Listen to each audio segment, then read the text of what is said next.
Good morning दोस्तों, क्या हाल चाल सबके। तो भाई आ चुके हैं एक न्यू वीडियो के साथ, और वीडियो होने वाली है अपनी TVS एंटॉर्क का, जो रिसेंटली भाई एक्सीडेंट हो गया था। और हमने भाई वीडियो जो डाली थी अपनी TVS एंटॉर्क के एक्सीडेंट की, तो भाई उस पर जो कमेंट आए हैं भाई लोगों के कि भैया मेरी भी कुछ गाड़ी की ऐसी कुछ हालत है, तो भाई कैसे कुछ भैया हम लोग क्लेम वगैरह ले अपनी गाड़ी का। तो भाई उसी के ऊपर टॉपिक पे वीडियो होने वाली है, कैसे अपने व्हीकल का आप इंश्योरेंस क्लेम कैसे करोगे। तो इसी के ऊपर भाई बात होने वाली है, क्या कुछ डॉक्यूमेंट लगते हैं और क्या कुछ चीज़ें मांगी जाती हैं भाई इंश्योरेंस क्लेम के दौरान। तो उसी के ऊपर भाई वीडियो होने वाली है और डिटेल में बात करेंगे। चलिए जल्दी से वीडियो स्टार्ट करते हैं।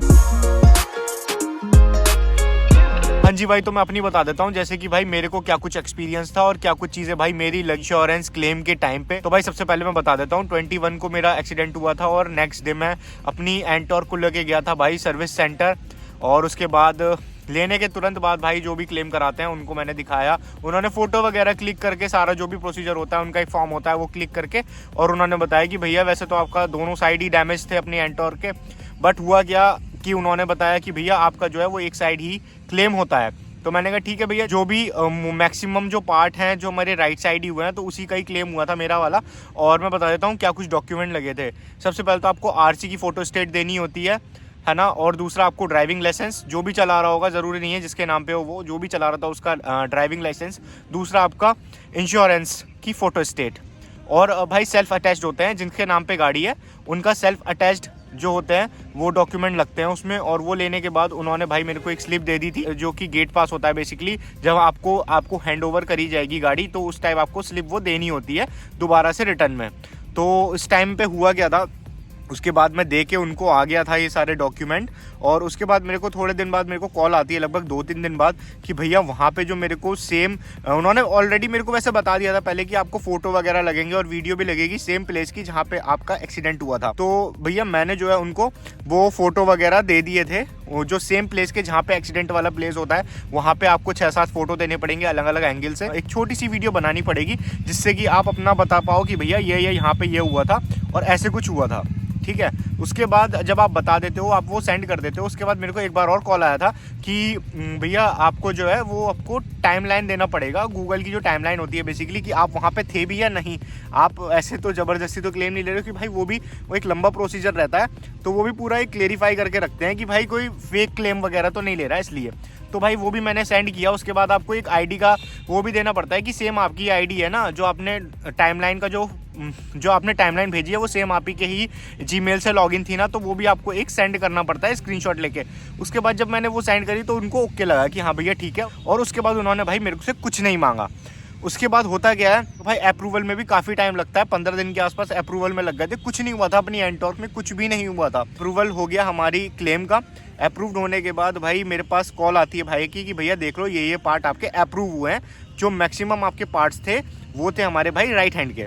तो राइट हैंड साइड के जो हमारे जो पार्ट्स थे वो सारे जो हैं वो रिप्लेस हुए थे। लेफ्ट साइड था वो थोड़ा बहुत स्क्रैचेस था, तो वो मैंने कहा बाहर से करा लूँगा, कोई दिक्कत वाली बात नहीं है उसमें। फिर होता क्या, जब उन्होंने ये सारी चीज़ें दिखा दी तो मैंने कहा ओके भैया ठीक है, डन है, आगे करवा दो आप प्रोसीजर। उसके बाद भी भाई ऑलमोस्ट 15 दिन लगे थे।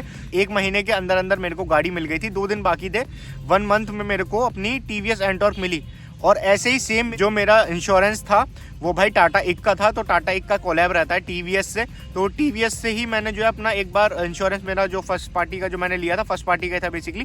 पहली बार तो कोई भी, मैंने जब फर्स्ट टाइम अपनी एंटॉर्क ली थी तो कुछ भी दिक्कत नहीं हुई, हमारा 1 साल का ऐसे ही चला गया। और दूसरे साल में जब मैंने एंटॉर्क का जो इंश्योरेंस है वो मैंने TVS वालों से ही करवाया, वहाँ से शोरूम से ही करवाया था। तो उनका कोलैब रहता है टाटा एक से, तो उनका जल्दी भी हो गया। बाकी मेरे से पहले भी काफ़ी गाड़ियाँ गई हुई हैं, जो कि ऑलमोस्ट भाई लगभग 2-2, 3-3 महीने पहले भी खड़ी हैं। तो अलग अदर जैसे इंश्योरेंस कंपनी से होता है तो ज़्यादा प्रॉब्लम वगैरह होती है।